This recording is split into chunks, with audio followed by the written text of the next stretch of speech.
Hey everybody, I'm Mama Baird. Welcome back to my channel. In today's video, I'm just sitting down and we're talking about my mama. This is her. She passed away 1 year ago today. That rhymed. But I wanted to talk about her and just kind of say how I've been doing. And I got her a new picture frame for her picture, so it kind of brought it up. And I don't know, a lot of you guys ask about her, which I really appreciate. So in this video, we're just going to be sitting and talking, drinking some coffee, and getting to know me and my mama a little better. Make sure you hit that like button, subscribe if you're not subscribed, and make sure you give me a comment, leave a little heart, or anything like that just to help boost the video. Thank you so much, guys. So, my mama died a year ago today, June 23rd, and it's hard going a whole year without your mom. Now, she was sick before, so I've had time to adjust to her passing away. It wasn't sudden, so that was helpful, if any of it was helpful. That I was kind of expecting it, you know. Her health had been declining for several years. I was expecting for at least the last 6 months before she passed away to receive the call, so I'm happy with the time that I did get with her.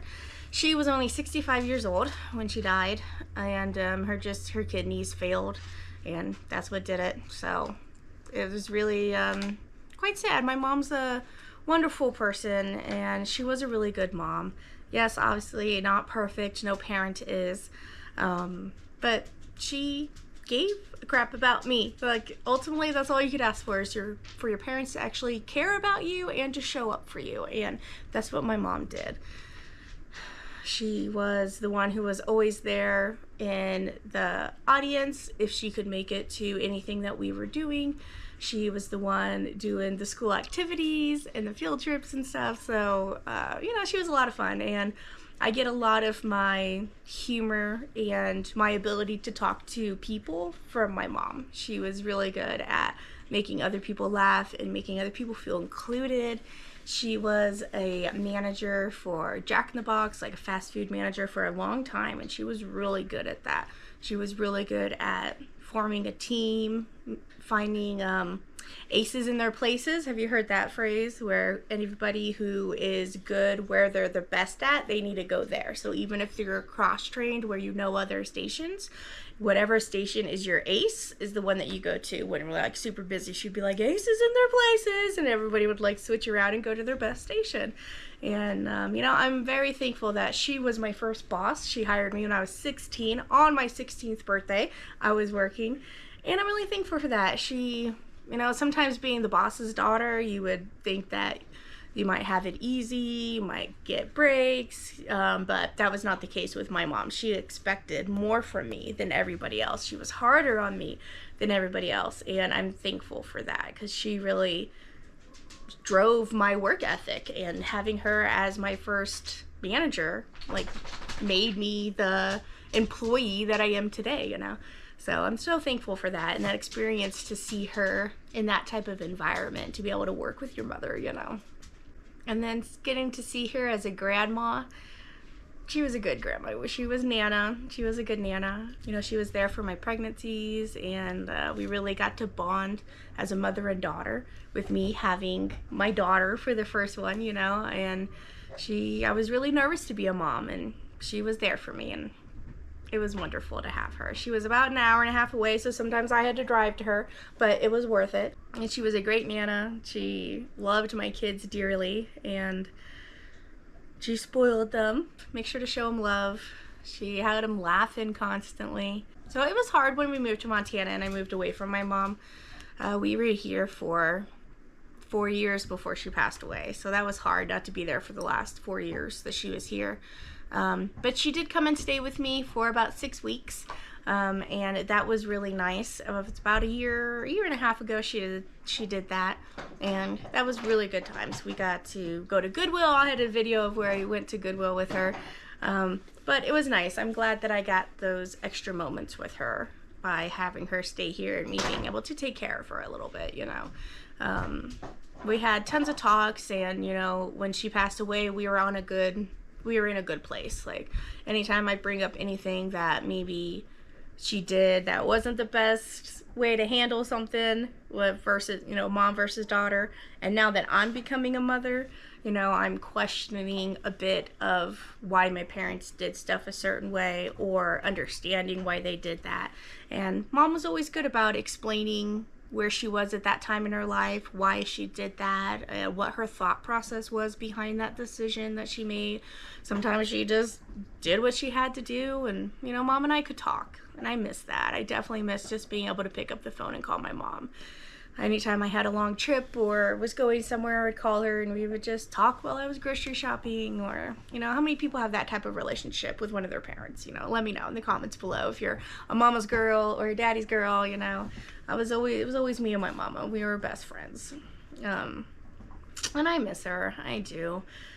I channel her a lot when I'm trying to make a mom decision. I'm like, all right, what would Mom do? You know, and I'm very thankful that I had the time that I did with my mom, because I know not everybody has good relationships with their mom. Sometimes their mom, they see them as their moms see their daughters as either competition, or they see their daughters as wanting to live their life through their daughters because they didn't get to live their life. You know, those kinds of parents. And I'm very thankful that I didn't have that as a mom. You know, your mom's supposed to be your emotional support. That's mostly what moms are there for, you know, and to have one working against you and not in your corner, I couldn't imagine having a mom like that. So I'm very thankful that she was always in my corner, always pushing me to do what I wanted to do and be who I wanted to be, you know. So now that I'm passing that down into my kids and wanting them to just do what makes them happy, you know.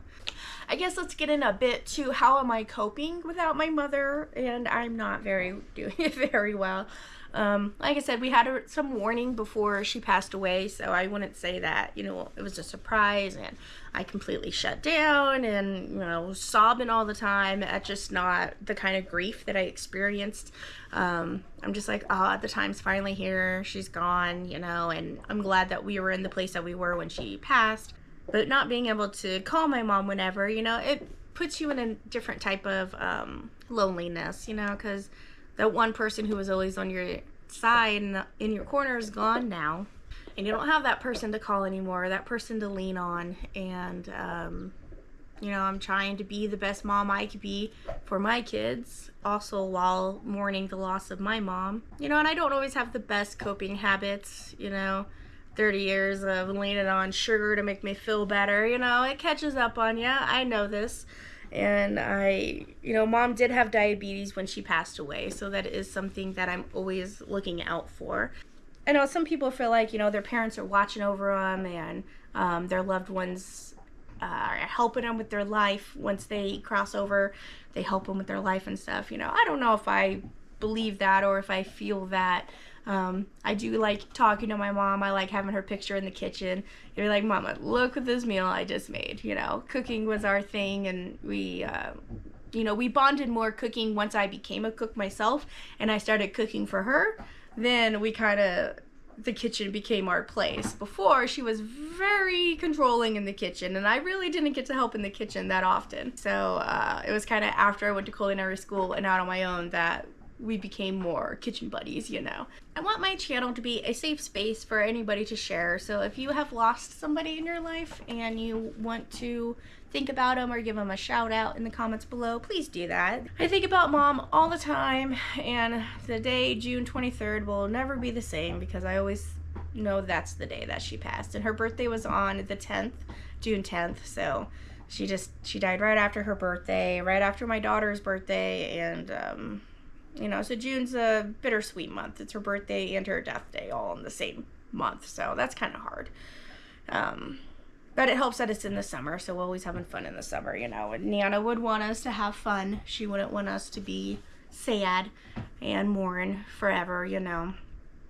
So anyway, I just wanted to share those thoughts with you and kind of, you know, talk about Mom a little bit. If you have any questions about her, just let me know. I'm an open book, you know. I'd love to share and tell stories if that's what you would like, you know. Thanks for coming along and hearing me chit chat about my mom and reminiscing a little bit. I do have some cooking videos and content coming out, so stay tuned. I'm making some 4th of July cakes, so as soon as I'm done with this, so that's gonna be super fun. Well, guys, thanks for coming along and hearing about my mama a little bit. What do you think? Do you think we look alike? She was about my age when they took this picture, so. Glamour shots. You guys remember glamour shots? Well, guys, thank you so much for watching. I'll catch you next time on Mama Beards.